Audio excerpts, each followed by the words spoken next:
हाय दोस्तों, hi friend, once again doctor Neeraj Goyal.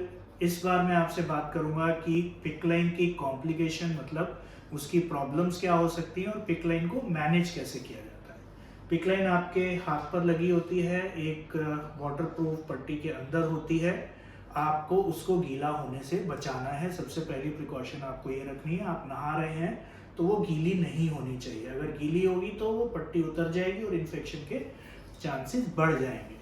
तो उसकी पहली कॉम्प्लिकेशन, आप मेरी बात से समझ ही गए होंगे कि पहली कॉम्प्लिकेशन होती है इन्फेक्शन। अगर मैंने इसको अच्छे से मैनेज नहीं किया है, ये जो पिक लाइन है मेरी सेंट्रल वेन्स में जा रही है, मेरी जो हार्ट की मेन नसें हैं वहां तक पहुंच रही है, तो मेरे को शरीर में इन्फेक्शन फैलने का खतरा रहता है। अगर मेरे को इन्फेक्शन शरीर में होगा तो कभी कभी जानलेवा भी साबित हो सकता है। उसके अलावा आपको जो दूसरी कॉम्प्लिकेशन हो सकती हैं, आपकी पिक लाइन क्योंकि नसों के थ्रू जा रही है, कभी कभी वहां पर खून जम जाता है जिसको हम मेडिकल भाषा में थ्रोम्बोसिस बोलते हैं। तो आपको वीनस थ्रोम्बोसिस हो सकता है और ये थ्रोम्बोसिस कभी कभी आपके हार्ट के थ्रू आपके लंग्स तक भी पहुंच सकता है और वो हमारे लिए बड़ी प्रॉब्लम क्रिएट कर सकता है।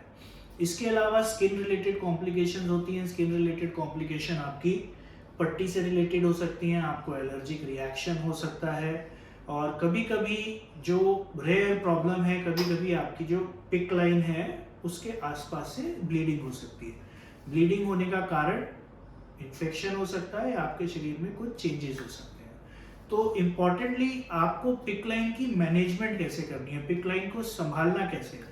पिक लाइन को संभालने के लिए सबसे पहली चीज तो यह है कि भाई मैंने इसको गीला नहीं होने देना।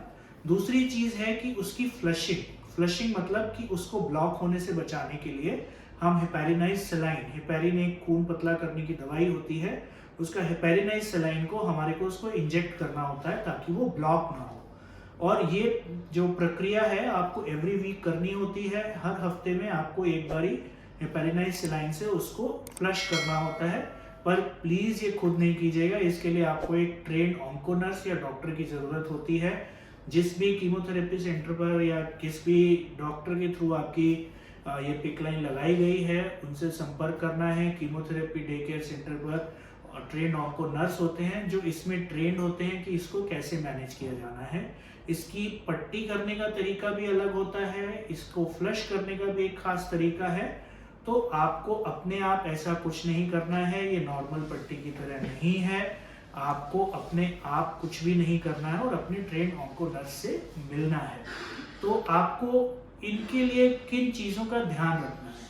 जो आपकी पिक लाइन है, आपकी जब पट्टी उतर रही है उसके पास आपकी कोई लालीपन आ गया है तो वो हमारे लिए खतरे का सिग्नल है।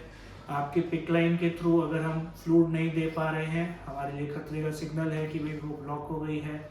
अगर आपको सांस लेने में दिक्कत हो रही है या आपको तेज बुखार आ रहा है, वो हमारे खतरे का सिग्नल है कि पिक लाइन के अंदर इन्फेक्शन हो गई है। इन कुछ बातों का अगर हम ध्यान रखेंगे तो हम पिक लाइन को अच्छे से मैनेज कर पाएंगे और पिक लाइन हमारे लिए मददगार साबित होगी। नमस्कार।